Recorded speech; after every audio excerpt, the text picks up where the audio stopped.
योगी का बिजली वाला चैलेंज हो या शिक्षा व्यवस्था पर योगी के वार पर पलटवार। जैसे ही बात दूसरे एजेंडे पर आई, अरविंद केजरीवाल अचानक से आक्रामक हो गए। योगी आदित्यनाथ ने यूपी के शिक्षण संस्थानों को दिल्ली से बेहतर बताया। अरविंद केजरीवाल ने यूपी के सरकारी स्कूलों की हालत पर योगी को घेर लिया। दोनों को सुनिए एक बार, यह भी सुनने लायक। उत्तर प्रदेश के शिक्षण संस्थानों को, उत्तर प्रदेश के मेडिकल कॉलेजेस को और दिल्ली के अंदर यहां की राज्य सरकार के द्वारा चलाए जाने वाले वे जर्जर विद्यालय के भवनों को देख करके आप अंदाजा लगा सकते हैं कि बच्चों के भविष्य के साथ इनका व्यवहार क्या है। लेकिन आज योगी आदित्यनाथ जी जब दिल्ली आए हैं, मैं उनसे पूछना चाहता हूं कि यूपी के सरकारी स्कूलों का जो इतना बुरा हाल है, टाट पट्टी पे यूपी के सरकारी स्कूल चल रहे हैं। 10 साल से उनकी सरकार है, वो अपने सरकारी स्कूलों को ठीक नहीं कर पाए। अगर उनको जरूरत है, हम दिल्ली से अपने शिक्षा मंत्री को भेज देंगे उत्तर प्रदेश, उनको भी सिखा देंगे कि सरकारी स्कूल कैसे ठीक किए जाते हैं। मैंने कहा ना, ये चुनाव अलग लेवल पे जा रहा है। योगी अपनी बात कह रहे हैं, केजरीवाल कह रहे हैं मैं दिल्ली से शिक्षा मंत्री भेज देता हूं, सिखाता हूं कैसे स्कूल बंद। दिल्ली के चुनाव में जनता को किसे वोट देना चाहिए, इस पर भी अरविंद केजरीवाल और योगी आदित्यनाथ भिड़ गए। योगी आदित्यनाथ डबल इंजन का मुद्दा ले आए, कहा कि इसी से दिल्ली का विकास होगा। जब केंद्र में बीजेपी है तो राज्य में भी बीजेपी रहे, जिससे तेजी से विकास होगा। इसके जवाब में अरविंद केजरीवाल डबल इंजन का अपना वर्जन ले आए। अरविंद केजरीवाल ने कह दिया कि दिल्ली में तो आम आदमी पार्टी की सरकार बन रही है, इसलिए और जिसकी सरकार बनेगी उसका विधायक होना चाहिए, वरना गड़बड़ हो जाएगी। एक बार सुनिए योगी आदित्यनाथ और अरविंद केजरीवाल को, फिर बताता हूं कि दिल्ली के चुनाव में योगी की बातों का कितना असर पड़ेगा। पब्लिक योगी वर्सेस केजरीवाल की लड़ाई पर नव भारत के कैमरे पर क्या रिएक्शन दे रही है, पब्लिक का रिएक्शन बताऊंगा। पहले दोनों को सुन लीजिए। मेरी आप सबसे अपील है कि डबल इंजन सरकार से ही दिल्ली की कायाकल्प होगी। दिल्ली के कूड़े से निजात पाएंगे, ये झूठ बोलने की एटीएम मशीन से मुक्ति पाएंगे, यमुना मैया की शुद्धि के अभियान में सहभागी बनेंगे। तो मेरे साथ बोलेंगे जय श्री राम, जय जय श्री राम। अब देखो जी, पूरी दिल्ली में एक बात तो पक्की है, आम आदमी पार्टी की सरकार बन रही है। सारे कह रहे हैं, बीजेपी वाले भी मान रहे हैं। बन रही है कि नहीं बन रही? एक ही बात है, कुछ लोग कह रहे हैं 2-4 सीटें ऊपर नीचे हो जाएंगी। एक चीज ध्यान रखना, जिसकी सरकार होती है उसी का एमएलए बनाना। आम आदमी पार्टी की सरकार बन रही है, आम आदमी पार्टी का एमएलए बनाना। अगर बीजेपी का एमएलए बना दिया गलती से, तो वो 5 साल लड़ेगा तो खूब मेरे से, काम नहीं होने देगा। अरविंद केजरीवाल ने योगी आदित्यनाथ को जवाब देने में ज्यादा देर नहीं लगाई, और वो इसलिए क्योंकि अरविंद केजरीवाल ये जानते हैं कि योगी किसी भी चुनाव को पलटने का दम रखते हैं। अरविंद केजरीवाल हरियाणा और महाराष्ट्र में इसका ट्रेलर देख चुके हैं। भाई अरविंद केजरीवाल वो ऑलराउंडर टाइप नहीं होता, लास्ट में बैटिंग करने आए और गेम पलट दिया, उस टाइप का माहौल रहता है उनका, योगी आदित्यनाथ का, माफ कीजिएगा। तो अरविंद केजरीवाल ये जानते हैं, और दिल्ली की जनता भी ये कह रही है कि योगी चुनाव में असरदार साबित हो। दिल्ली की कराड़ी विधानसभा की जनता ने क्या कहा, जहां पर आज सीएम योगी ने रैली की थी, सुनिए पब्लिक का रिएक्शन सुनिए। योगी के आने से कोई असर होगा? बहुत असर होगा, बहुत असर होगा। योगी के आने से क्या असर बहुत होगा? बड़ा असर पड़ेगा, बहुत ज्यादा। यहीं के आप? हाँ। योगी के आने से असर होगा? फर्क पड़ेगा। योगी के आने से कोई असर होगा? आप युवा हो। सर बिल्कुल 100% होगा, और बीजेपी की ही सरकार बनेगी। योगी के आने से कितना असर होगा? योगी के आने से बहुत असर होगा। योगी के आने से कुछ प्रभाव पड़ेगा? देखो जी, अभी तो पता लगेगा। अभी तो कैसा माहौल है?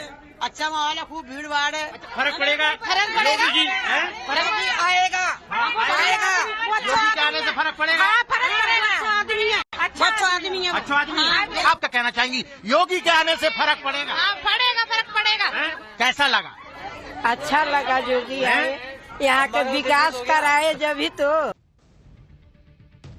पब्लिक तो मोटे तौर पर कह रही है कि योगी आदित्यनाथ आए हैं तो चुनाव पे असर पड़ेगा, लेकिन कितना असर पड़ेगा, यह बड़ा प्रश्न है। योगी आदित्यनाथ के असर को अरविंद केजरीवाल हल्के में नहीं ले रहे। इसलिए वो पूरी कोशिश कर रहे हैं कि आखिरी दौर में दिल्ली का चुनाव हिंदुत्व की तरफ ना जाए। इसलिए अरविंद केजरीवाल ने कल मिडिल क्लास का भी मुद्दा उठाया।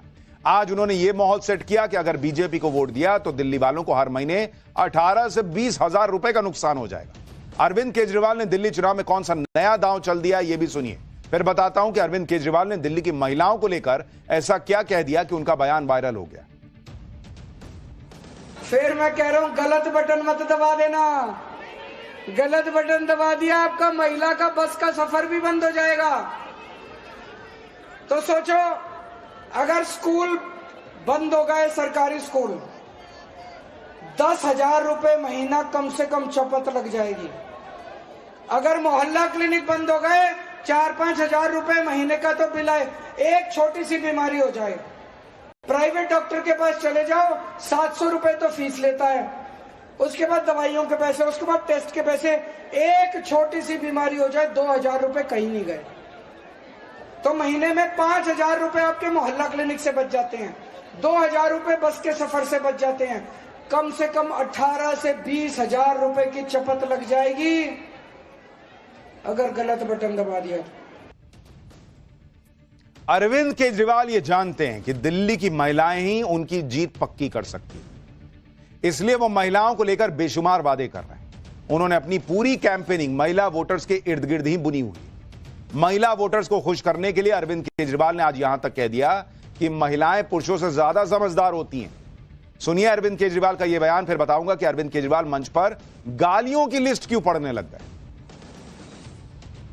देखो, यहाँ कई आदमी भी आए हुए हैं, बुरा मत मानना। मेरे को लगता है औरतें ज्यादा समझदार होती हैं आदमियों से। होती हैं कि नहीं होती? औरत घर संभालती है, कई औरतें काम भी करती है, काम करके आती है, फिर घर संभालती है। ये मर्द थोड़े से भटक जाते हैं, वो थोड़े बहुत कभी कभी बीजेपी में चले जाते हैं। उनको मर्दों को बिठा के घर में समझाना, ये बीजेपी कुछ काम नहीं आने वाली, बीजेपी धोखेबाज पार्टी है। अरविंद केजरीवाल को पता है कि उनकी सरकार बननी है तो महिला वोटर्स की उन्हें जरूरत है। उन्हें यह भी पता है कि महिला वोटर्स नरेंद्र मोदी की साइलेंट वोटर है। इसलिए अगर महिला वोट बीजेपी की तरफ चला गया नरेंद्र मोदी के वादों के नाम पर, तो केजरीवाल को झटका लग सकता है। दिल्ली के चुनाव में अरविंद केजरीवाल बार बार खुद को सियासत का पीड़ित बता रहे हैं। कभी कहते हैं बीजेपी उन्हें जेल भिजवा देती है, कभी कहते हैं बीजेपी वाले उन्हें गालियां देते हैं, गुंडागर्दी करते हैं। अरविंद केजरीवाल ने आज अचानक मंच पर एक लिस्ट निकाल दी। दावा किया कि बीजेपी वाले सुबह शाम उन्हें ऐसी भद्दी भद्दी गालियां देते हैं।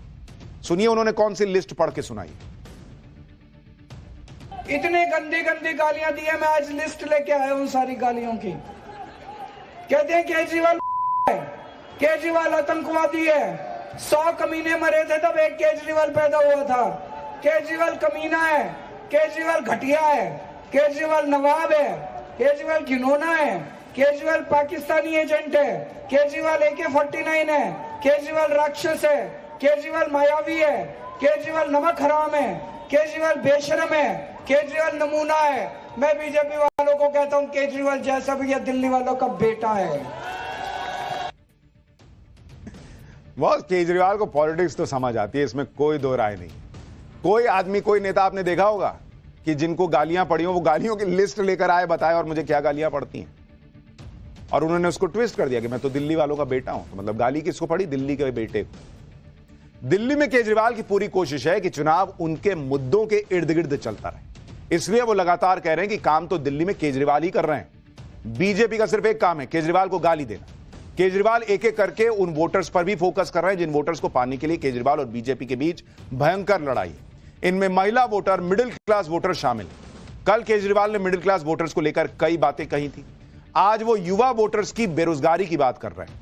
सुनिए अरविंद केजरीवाल ने इस पर क्या कहा है, फिर बताता हूं दिल्ली में प्रचार के पहले ही दिन कैसे योगी ने ओवैसी के दंगा प्रेमी गैंग से हमदर्दी जो है उनकी, ओवैसी की, उस हमदर्दी के भी धागे खोल दिए।